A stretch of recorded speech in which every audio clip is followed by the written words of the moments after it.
J'aimerais bien aujourd'hui qu'on discute d'un sujet très très important qui mine notre société aujourd'hui, qui touche tout le monde. Nos phénomènes de belle-mère et de belle-fille. La belle-fille qui rentre dans la famille de quelqu'un, hein, t'arrives, tu te maries à quelqu'un ou tu te mets avec quelqu'un, tu as obligation de t'intégrer. C'est toi qui t'intègres, c'est pas la famille qui doit s'intégrer.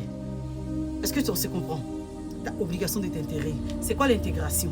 Quand tu arrives dans une famille, on te montre que ce soit dans un pays ou dans n'importe où, quand tu arrives, on te dit il faut t'intégrer en faisant peut-être soit avoir tes papiers, soit travailler, tout ça. C'est ça l'intégration. Ce n'est pas les personnes que tu viens de trouver qui s'intègrent à toi. Est-ce qu'on se comprend? C'est-à-dire que tu arrives dans une famille, tu rentres dans la famille, tu croises le monsieur, et toi, dans ta tête, je souhaite être avec un homme qui n'a plus ses parents. Tu souhaites être avec un homme qui n'a plus ses parents vivants. Est-ce que tu te rends compte?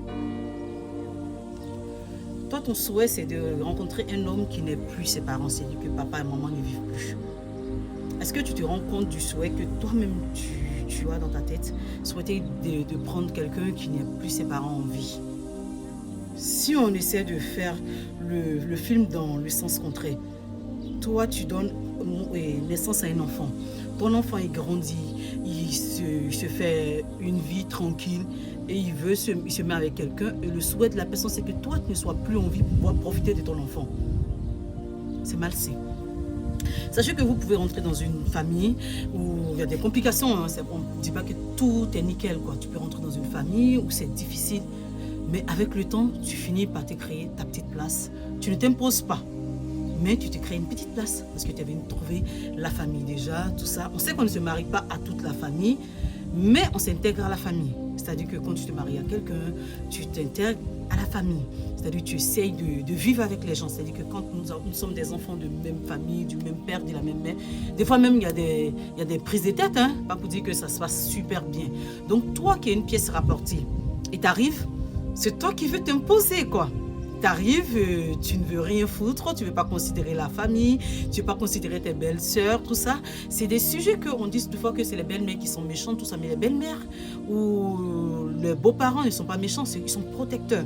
Ils ont envie de protéger leur enfant, leur frère. C'est tout à fait normal.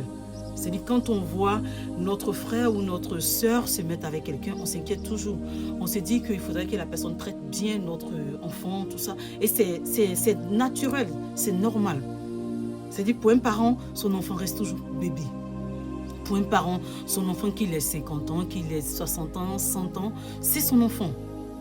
Et ça, on ne peut pas empêcher la personne de ressentir ce genre de choses. C'est impossible. On ne peut pas empêcher un parent d'aimer son enfant.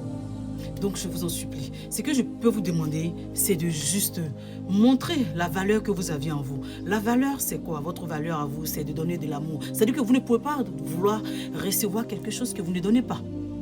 On ne reçoit que ce qu'on donne. Si tu rentres dans une famille, qu'on ne te considère pas, c'est compliqué. Tu fais tout doucement, tout doucement, tout doucement, tu finis par te faire accepter. Ça, c'est une très bonne valeur. Mais quand tu veux t'imposer et tu t'en fous, même si l'homme ne parle plus à sa famille, il ne parle plus à son père ou à sa mère, toi, tu dis que toi, tu es dans ton foyer, tu n'as pas marié la famille. Oui, tu n'as pas marié la famille, mais tu as marié l'enfant de quelqu'un. Si jamais il y a un problème demain, c'est la famille. C'est la famille. Quand on demande d'abord la famille avant de savoir qui est sa femme, qui est ton. C'est la famille. Donc, essayons de respecter au moins les règles de la vie, c'est-à-dire le monde. Nous sommes dans un monde, mais on ne comprend pas comment fonctionne le monde. Et c'est de là que viennent nos problèmes. On se rend compte qu'après, on est dans un foyer, mais on n'est pas heureux. Tu ne peux pas être heureux si tu n'as pas réuni les conditions. Le bonheur vient de tout ça. C'est-à-dire la famille à côté, tu acceptes la famille, on accepte de vivre ensemble, on accepte de se supporter. Et puis, la vie continue comme ça. C'est ça la vie. Donc si tu ne veux pas que ça t'arrive un jour, parce que tu auras des enfants, tu vas avoir des enfants aussi. Si tu ne veux pas aussi que celle qui viendra partager la vie de tes enfants, prie à ce que tu ne sois plus là pour profiter de tes petits-enfants. Essaie de revoir ta situation et ça irait mieux pour toi. Je te fais de gros bisous. Bisous.